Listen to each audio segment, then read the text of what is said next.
Chapter 2. All aboard! Did you find your life jackets yet? Mom asked Luke and Sadie. They were getting ready to go for a boat ride with their friends, the Taras. Not yet, Luke said. I'll look in the shed. Want to come outside with me, Ranger? Ranger barked and followed Luke to the door.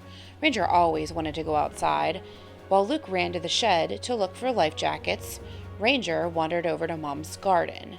There were always good smells there. Birds and bugs, plants and dirt, and squirrel. Ranger looked around. There it was, over by the squash plants. Ranger chased the squirrel through the garden.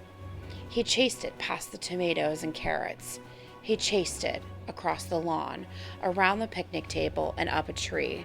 The squirrel sat on a branch, chattering down at him. Nice try, Ranger, Luke said as he walked by with the life jackets. Maybe we'll get one next time. Ranger wasn't worried about that. He didn't really want to catch a squirrel anyway. He just loved chasing them. That was why he wasn't an official search and rescue dog. Ranger had gone through lots of special training with Luke and Dad. He learned all about helping people who were missing or in trouble. He learned how to find people by following their scent. He'd practiced searching on rainy days and windy days. He practiced searching in the woods and in buildings. Ranger was very good at finding people and helping, but he was not so good at ignoring squirrels. To pass your search and rescue dog test, you had to ignore everything except the command. You had to ignore hot dogs that people left on the lawn. You had to ignore good smells and birds and squirrels.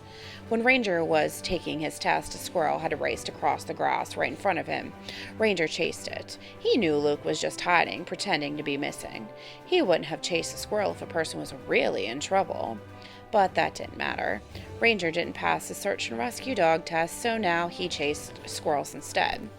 This squirrel wasn't coming down, though, so Ranger went to find Luke. He was in the driveway with his friends, Jishan and Noreen. The Tara family had just arrived. Luke and Sadie and their parents were loading everything into the car to go to the marina. It's too bad you don't like boats, Ranger, Luke said, giving Ranger a pat on the head. But we won't be gone long. He let Ranger back inside the house, and then the families drove away. Ranger patted around for a while to see if anyone had dropped food before they left. He licked up some cookie crumbs from the kitchen floor. Then he curled up in a patch of sunshine to nap. When Ranger woke, the sunny patch had moved. He went to the mudroom for a drink of water and heard a quiet humming coming from his dog bed. He walked over and pawed at his blanket until he uncovered the first aid kit he dug up in Mom's garden on another day. The humming was coming from the old metal box. It was louder now. Ranger knew that sound. He'd heard it before, always when someone needed his help. One time, that old first aid kit had transported him to an explorer's ship on a frozen sea. Another time, it had taken him to help a girl in a trembling, fiery city. It had sent him on a long, dangerous journey to a flooded neighborhood and to a battlefield on a faraway beach. All around, the first aid kit and Ranger's dog bed were his treasures, gifts from the children he met on these journeys. There was an old quilt square from a boy named Sam, a feather from a girl named Sarah, and a purple bandana from Claire, the girl in the flood. For the first aid kit was humming again. Ranger nuzzled the worn leather strap over his head.